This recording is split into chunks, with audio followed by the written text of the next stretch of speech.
2019년을 우리가 마무리하고 있습니다. 그렇지요? 얼마 남지 않았습니다. 그런데 마음을 다스리기가 참 쉽지 않은 것 같습니다. 이런저런 교우들의 안타까운 소식들이 계속해서 이제 귀에 들리고, 또 여러 가지 비즈니스 문제들도 그렇고, 또 거취 문제들도 그렇고, 어려운 문제들이 해결되지 않고 또 한 해를 넘어가는 것들이 여전히 마음에 걸립니다. 고국에서 들리는 소식들도 우울한 소식들이 대부분이고, 그래서 이런저런 이야기들을 듣다 보면은 굉장히 마음이 답답하고 잡잡하다는 생각이 들게 됩니다. 근데 며칠 전에 참으로 마음 따뜻한 뉴스를 오랜만에 접했습니다. 인천의 한 대형마트에서 30대 아버지와 12살 난 아들이 절도를 하다가 금세 마트 직원에게 발각이 된 것입니다. 그래서 경찰이 출동하고 그래서 조사를 해보니까 아들의 가방에 우유 2팩과 사과 6개가 있었습니다. 그래서 알고 보니까 이 남자는 택시 운전사였는데 당뇨와 갑상선으로 인해서 6개월 동안 일을 하지 못하고, 그래서 먹을 것이 없어서 굶다 어쩔 수 없어서 도적질을 하게 되었던 것입니다. 집안에는 노모도 있고 또 더 어린 아들이 하나가 더 있었습니다. 근데 거기서부터 기적이 이어졌습니다. 이들의 딱한 사정을 들은 마트 주인은 이들의 처벌을 원치 않으며 오히려 쌀과 생필품을 지원하겠다고 약속했습니다. 출동했던 경찰이 이들을 데리고 가서 경찰서가 아니라 국밥집에서 밥을 사주고, 또 이를 지켜보던 무명의 남성이 식당까지 따라 찾아와서 20만 원을 건네주고 훌쩍 떠났습니다. 이후로도 아버지는 일자리를 소개받고 아들은 무료 급식 카드를 받았습니다. 그리고 계속해서 이 눈물 젖은 절도를 한 아버지와 아들을 돕겠다는 목소리가 지금도 이어지고 있습니다. 이 소식을 본 많은 사람들이 이렇게 답하더라고요. 뉴스 보다가 울컥했네요. 오랜만에 뉴스 보다가 눈물이 났습니다. 그 마트가 어딘가요? 찾아가서 도와주고 싶네요. 힘내세요.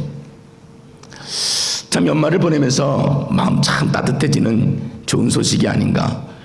그리고 한편으로는 우리가 성탄을 맞이하는 우리들의 마음이 이러한 마음이 되어야 될 텐데 그 본질을 잃어버린 것은 아닌가 하는 그런 마음이 들었습니다. 주의 길을 예비하기 위해서 이 땅에 먼저 왔던 침례 요한이 사람들을 만나고 다닐 때 사람들이 이렇게 물었습니다. 우리가 무엇을 하여야 하리까? 근데 침례 요한이 이들에게 들려준 대답은 옷 2벌 있는 자가 옷 없는 자에게 나누어 주라. 먹을 것이 있는 자도 그렇게 하라. 이렇게 말하는 것입니다. 여러분, 이 말은 우리가 물질 문제에 있어서 얼마나 자기중심적이었는지를 보여주는 내용이라고 할 수 있습니다. 그리고 더불어서 이 말은 넉넉하고 부자인 사람들만 주변에 있는 이웃들, 어려운 사람들에게 나눠줄 수 있다라고 말하는 것이 아니라 누구든지 성탄의 기쁨을 마음에 가지고 있는 자들은 아무리 어렵고 힘들어도 나눌 수 있다는 내용을 보여주는 그런 말이기도 합니다. 이 성탄의 어려운 이웃들과 여러분 마음을 좀 나눠보시기 바랍니다. 여러분에게 나눔이 기쁨이 될 것입니다. 좀 갑작스럽긴 하지만 오늘 예배가 끝날 때쯤에 여러분에게 다시 한번 이 헌금 바구니를 좀 드리면 어떨까 하는 마음을 좀 가지게 됐습니다. 우리가 개별적으로 누구를 돕거나 그럴 때 참 어렵지요. 그런데 좀 마음이 있으시면은 여러분들이 좀 모아주시면은 그 돈을 가지고 우리 주변에 있는 좀 어려운 분들을 함께 좀 돕고 나누면 좋겠다 하는 생각을 가지게 됩니다. 밴쿠버에 있을 때는 슈박스라 그래서요.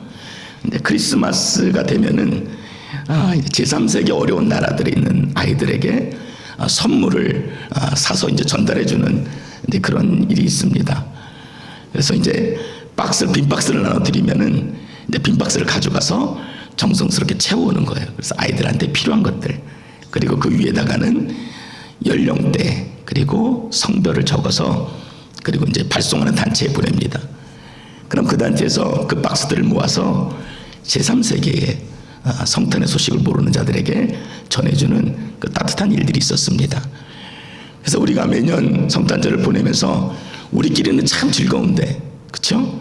근데 정작 우리가 돌아봐야 될 사람들을 돌아보지 못하는 것은 아닌가 하는 그런 마음에 이런 갑작스러운 이벤트를 좀 하게 됩니다. 근데 여러분 절대 부담 갖지 마시고요. 하고 있는 분들은 안 하셔도 됩니다. 그리고 이미 또 여러 군데 도네이션 하셨던 분들은 안 하셔도 되고, 내 마음의 기쁨을 좀 나누고 싶다 또 생각하시는 분들만 마음을 모아주시면은 잘 전달하도록 하겠습니다.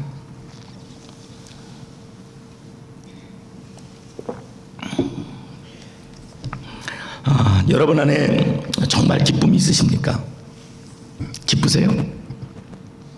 왜 웃고 대답은 안 하시죠? 진짜 기쁨이 있으십니까?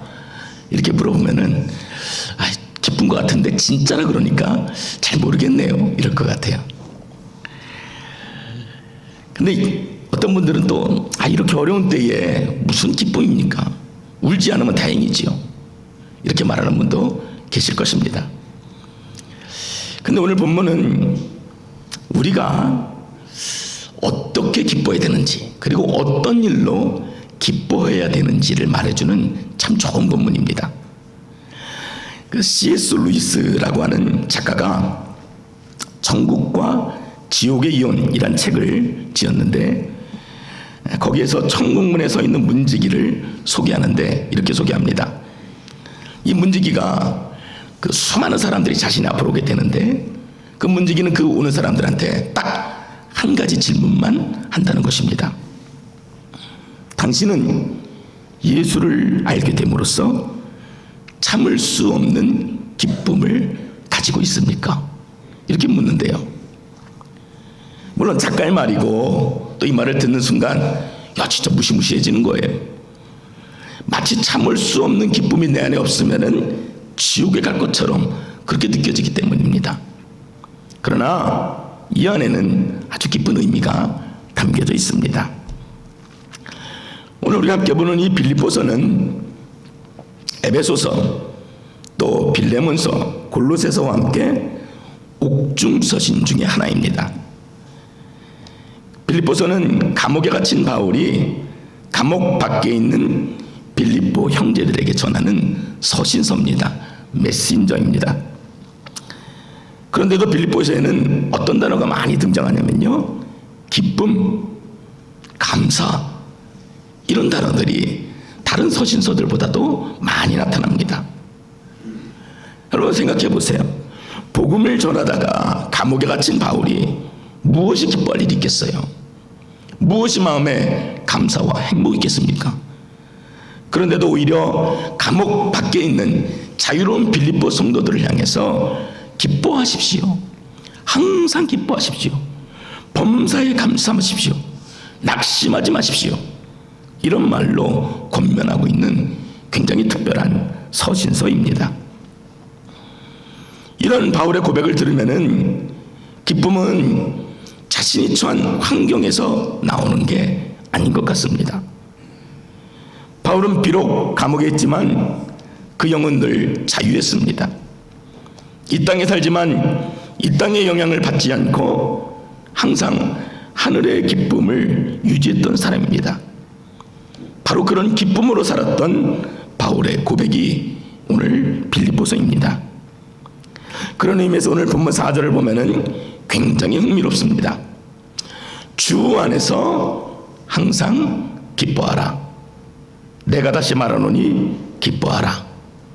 여러분 4절을 한번 다시 같이 읽어볼까요? 시작.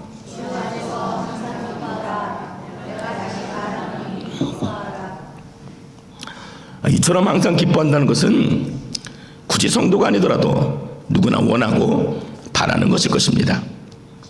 근데요, 쉬운 것 같으면서도 실천하기 어려운 덕목입니다. 잠깐은 기뻐할 수 있는데 항상 기뻐해야 되는 일이기 때문입니다. 그래서 우리가 제일 부담스러워하는 성경 본문 중에 하나가 항상 기뻐하라, 쉬지 말고 기도하라, 범사에 감사하라. 아이고, 한 가지만 들어도 참 마음에 부담이 되는데 세 가지 다 미치지 못하니까 이런 말씀을 들을 때마다 마음에 부담이 되고 찔림을 받습니다.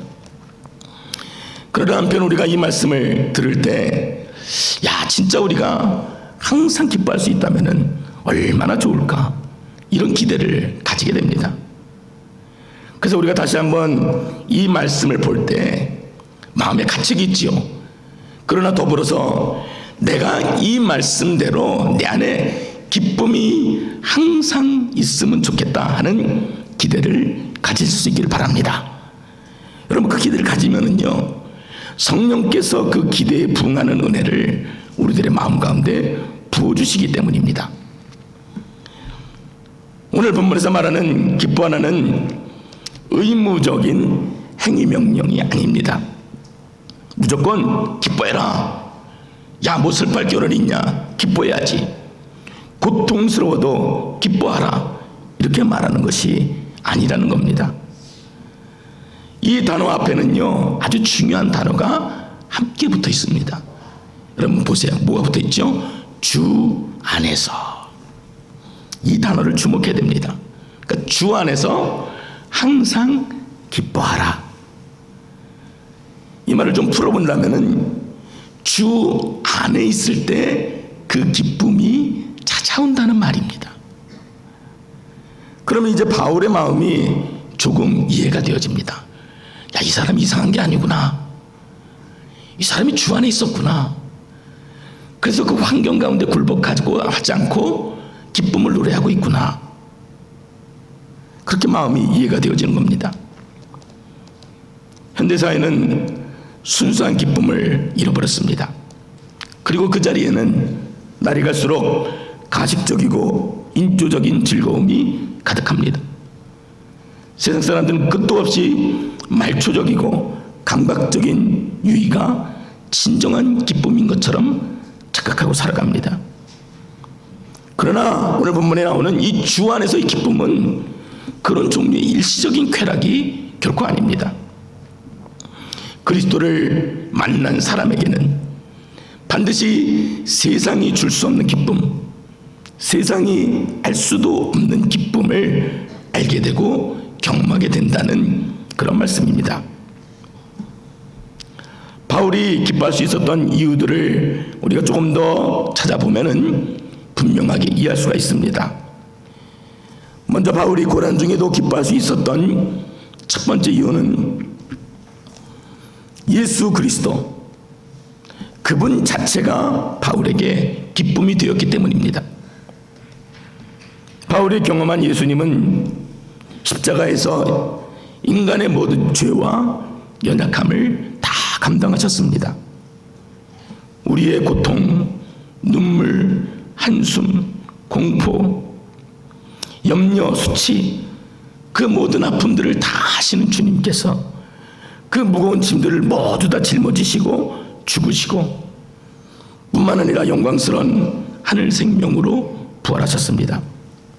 그리고 다시 오신다 약속하신 것입니다. 한마디로 주님은 우리에게 참된 기쁨을 주시기 위해서 친히 죽으시고 부활하셨고 다시 오신다 약속하신 것입니다. 우리는 이미 그 모든 사실을 받아들이고 하나님의 자녀가 되었습니다. 그렇다면 그분의 모든 약속은 이미 우리에게 주어진 것입니까? 아니면은 장차 우리에게 주어질 것입니까? 이미 우리에게 주어진 일들이에요. 나에게는 그런 기쁨이 없는데요. 여러분, 그런 분들은 믿음을 점검해 보셔야 돼요. 정말 예수님을 아직 모르는 겁니다. 아직 구원받지 못한 거예요. 우리가 구원의 기쁨을 누렸다면은, 하나님의 자녀가 되었더라면은 이미 그 기쁨이 우리 안에 있다라고 말해주고 있는 것입니다. 예수 그리스도의 죽음과 부활에 연합된 신자라면은 그 기쁨을 누리고 살 뿐만 아니라 큰 기쁨을 이미 보장받아 놓고 사는 것과 같습니다. 하박국서 3장 17절부터 19절의 말씀이 이러한 기쁨을 잘 보여줍니다. 제가 한번 읽어드리겠습니다. 비록 무화과 나무가 무성하지 못하며 포도나무에 열매가 없으며 감람나무에 소출이 없으며 밭에 먹을 것이 없으며 우리의 양이 없으며 외양간에 소가 없을지라도 남은 것이 아무것도 없지요. 그래도 나는 여호와로 말미암아 즐거워하며 나의 구원의 하나님으로 말미암아 기뻐하리로다. 주 여호와는 나의 힘이시라. 나의 발을 사슴과 같게 하사 나를 나의 높은 곳으로 다니게 하시리로다. 이 땅에서의 기쁨은 환경이나 물질이나 사람에게 있다고 그렇게 생각하며 살아왔는데 하박국 선지자는 뭐라 그럽니까? 오직 하나님으로 말미암아 내가 기뻐한다. 아무것도 없어도 나는 오직 그분만으로 기뻐한다 라고 고백합니다. 느헤미야 선지자도 여호와로 인하여 기뻐하는 것이 너희의 힘이니라 이렇게 말했습니다. 바울은 자신이 처한 환경, 그 고난과 이미 자신에게 주어진 그리스도 안에서 기쁨은 결코 견줄 만한 것이 되지 못하였던 것입니다. 성탄이 우리에게 기쁨이 솟게 되는 이유가 여러분 무엇이겠습니까? 그리스도예요. 그리스도. 그분이 이유가 되기 때문입니다. 천사가 이르되 보라 내가 온 백성에게 미칠 큰 기쁨의 소식을 너희에게 전하노라. 예수 그리스도 그분 자체가 우리에게 기쁨이 되기 때문입니다. 두 번째로 바울에게 있는 기쁨은 그리스도께서 곧 오시기 때문입니다. 이 본문 이야기에서는 여러분 잘 이해가 안 될지도 모르겠어요. 왜냐하면 우리는 이미 2000년이라는 시간을 지나왔기 때문에 그렇습니다.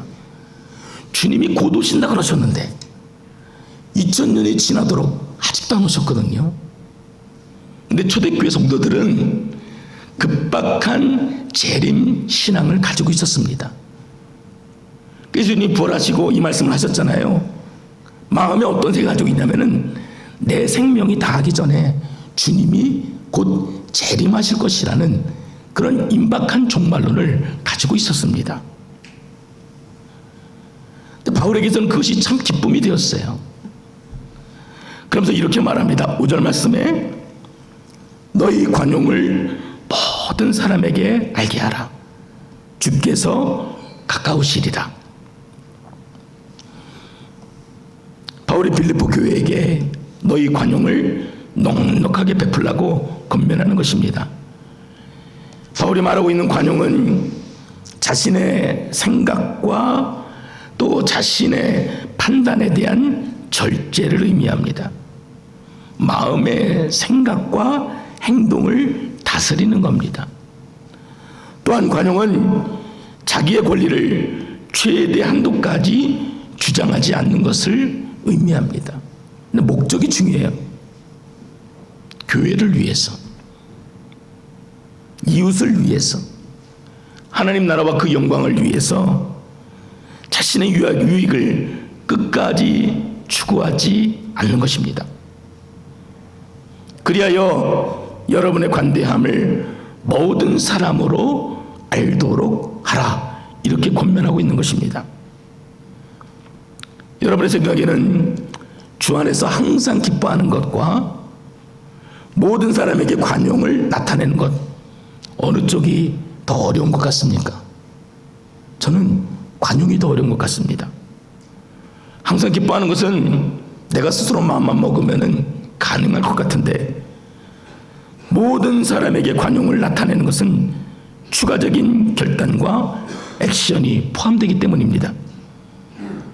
마치 선교나 전도가 부담이 되는 것처럼 때론 불편한 사람을 만나야 되고 주님이 나를 용서해 주셨듯이 그 불편한 사람을 받아주고 용서해 줘야 되고, 그러기 위해서는 기꺼이 나를 내려놓아야 되기 때문에, 참고 인내해야 되기 때문에 그 과정이 더 어렵게 느껴집니다.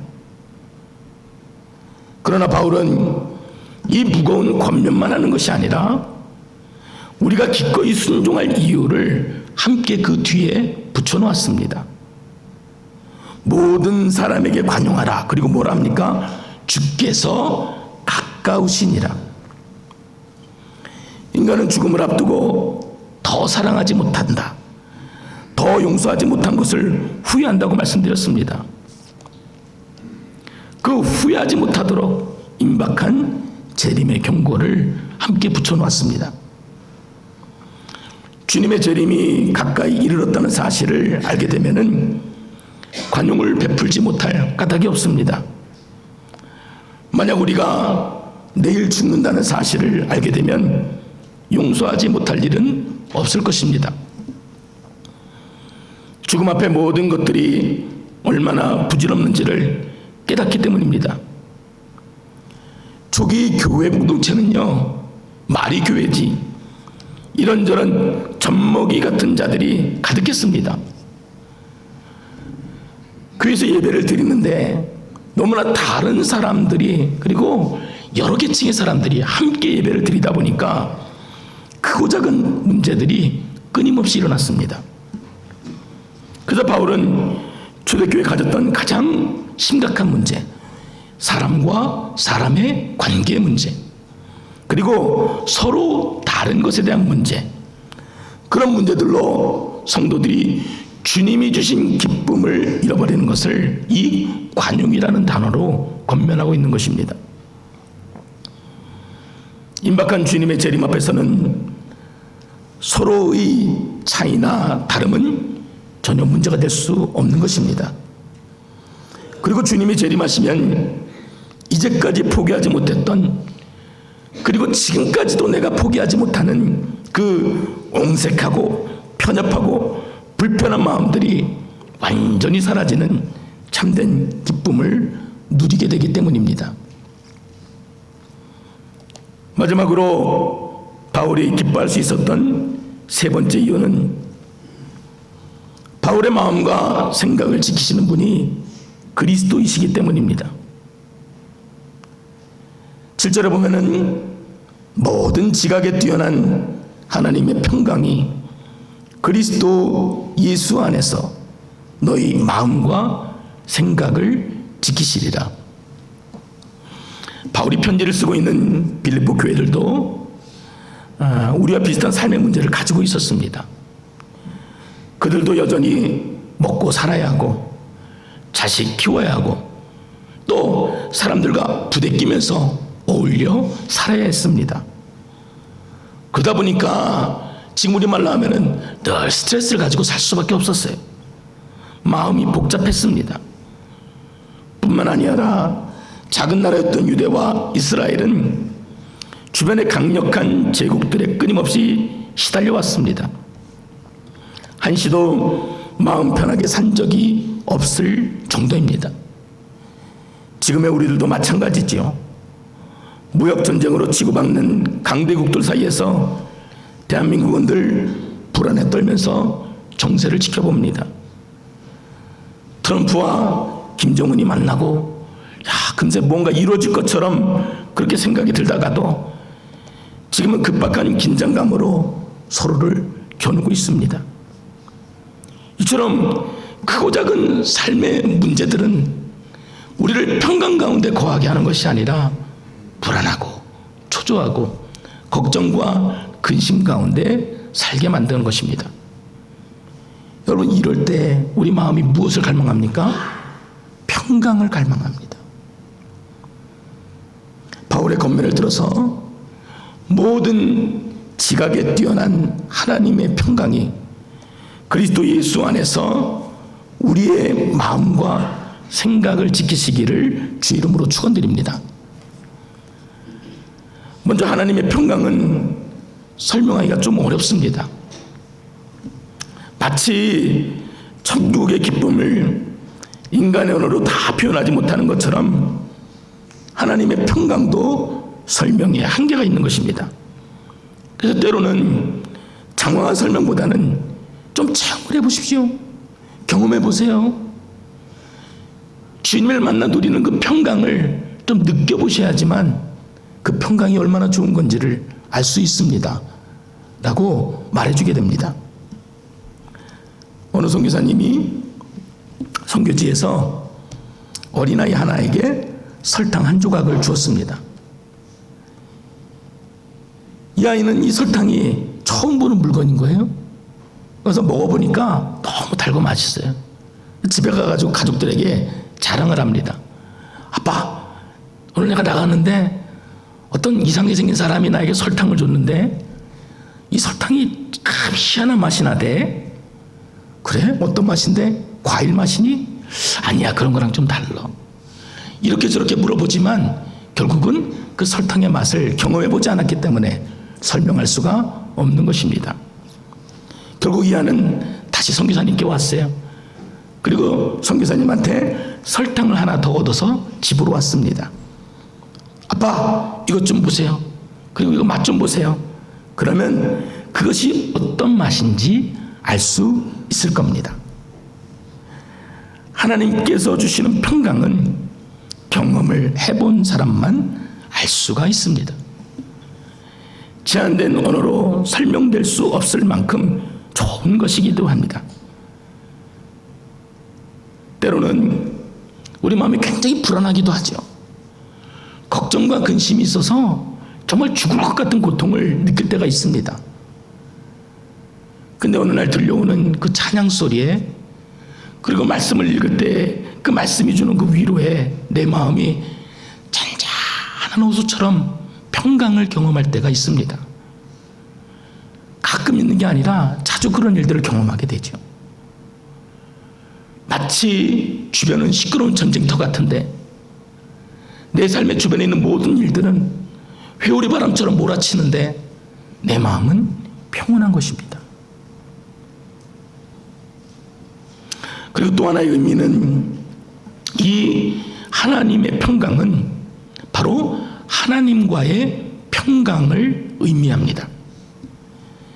자신의 죄로 인하여 하나님 앞에 나아가지 못했던 자가 그 하나님을 아바, 아버지라 부르는 그 기쁨을 누리게 되는 것입니다. 그게 바로 하나님의 평강이에요. 야, 내가 그분 안에 있구나. 그분이 내 안에 있구나. 결코 내가 혼자가 아니구나. 그로 인해 누리게 되는 평강이 바로 하나님의 평강입니다. 여러분, 이런 평강이 과연 세상이 줄 수 있겠습니까? 그 누구도 줄 수 없는 평강과 기쁨이었던 것입니다.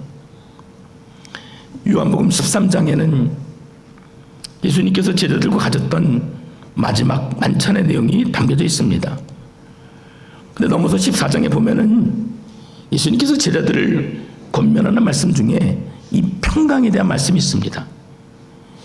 평안을 너희에게 끼치노니 곧 나의 평안을 너희에게 주노라.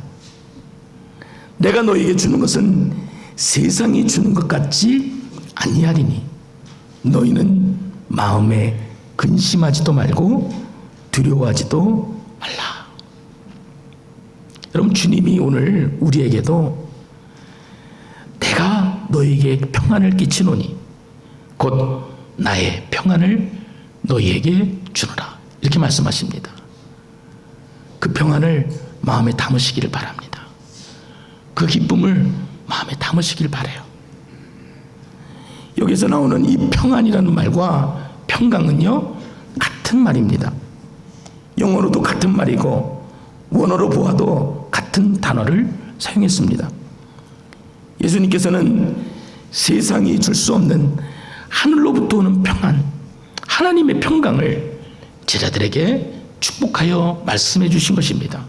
그리고 동일하게 오늘 이 혼잡하고 번잡한 시대를 살아가는, 불안과 공포 가운데 살아가는 우리들에게 그 평안의 메시지를 전해주시고 있는 것입니다. 지금까지 너희가 가지고 있지 못하던 하나님과의 평화, 하나님의 평강, 그것을 내가 십자가에서 다 이루었다. 이제 너희는 하늘이 주는 평강을 누리게 되었다. 그러니 받아라. 말씀해 주시는 것입니다.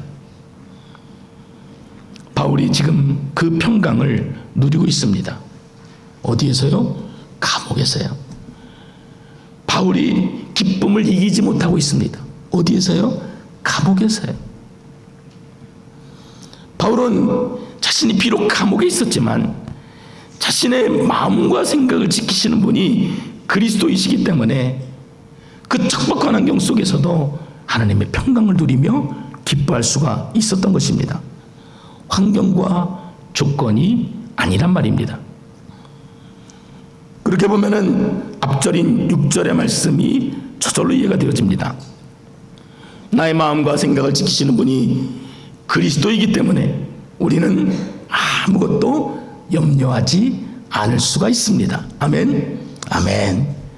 나의 마음과 생각을 지키시는 분이 그리스도이기 때문에 모든 일을 기도와 간구로 그리고 감사함으로 주님께 맡겨드릴 수가 있는 것입니다. 이것이 바울의 절망 속에서 보았던 기쁨의 확신이고 빌립보 교회를 향한 간절한 간구인 것입니다. 그런 의미에서 보면은 성탄은 모든 지각에 뛰어나시고 우리의 마음과 생각을 지키시는 하늘 평강의 탄생이 되는 것입니다. 말씀을 정리합니다. 우리 모두는 이미 예수님을 만났어요.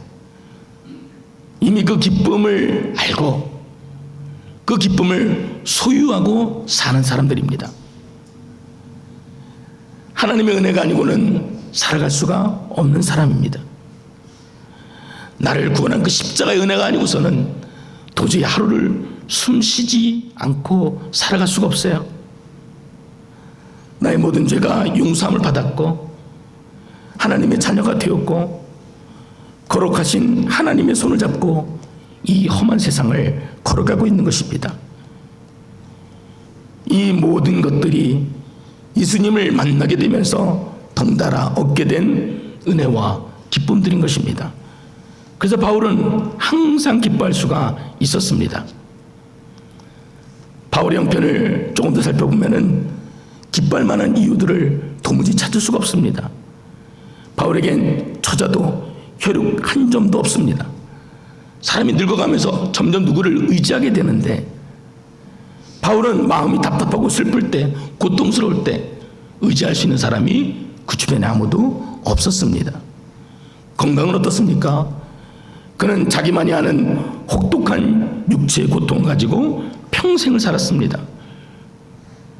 그 병이 나았다 기록하고 있지 않아요? 끝까지 그 고통에서 벗어나지 못한 삶을 살아왔어요. 그리고 빌립보서를 계속 읽어보면 그는 스스로 고백하기를 자신은 생과 사, 삶과 죽음 사이에 끼어 있다라고 말합니다. 바울은 자신의 죽음을 직감하고 있었어요. 나의 삶이 얼마 남지 않다는 것을 이미 알고 있었어요. 그런데도 기뻐하고 평강을 누리고 있어요. 사랑하는 형제자매 여러분, 우리는 세상 사람들이 알지 못하는 놀라운 기쁨과 그 놀라운 은혜를 누리고 있는 자들입니다.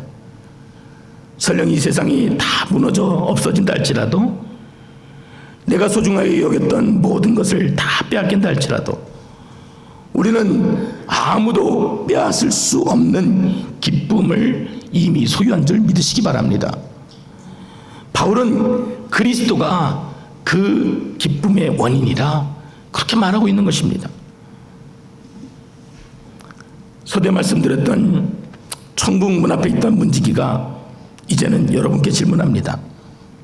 당신은 예수를 알게 됨으로써 참을 수 없는 기쁨을 가지고 있습니까? 아멘. 이렇게 듣고 보니까 아멘 할 수 있어요. 이미 우리가 그 기쁨을 아는 자들이기 때문에 그렇습니다. 근데 우리 육신이 연약하여서 자꾸 망각해요. 기억하지 못해요.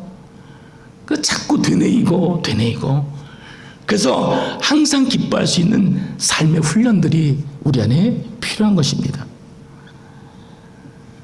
올해가 마무리되어지고 내년을 계획합니다. 여러분, 다른 많은 것들이 우리 안에 계획이 되어지겠지만 주님, 내가 주님을 사랑하는 그 마음이 내년에는 더 풍성해지기를 원합니다. 내가 내년에는 예수 그리스도 그분을 더 깊이 알기 원합니다. 그분과 친밀한 교제가 여러분 가운데 가장 큰 소원이 되시기를 주님의 이름으로 축원드립니다. 기도하겠습니다. 하나님, 감사합니다. 진정한 기쁨이라고는 하나도 없는 이 세상에서 우리로 하여금 주 안에서 항상 기뻐할 수 있는 영광과 특권을 안겨주신 것을 감사합니다. 주여, 오늘 예배를 드린 모든 성도들, 나는 왜 항상 기뻐하지 못하는가를 깊이 반성하고 돌아가게 하시고 주 안에서 기뻐하기로 선택하는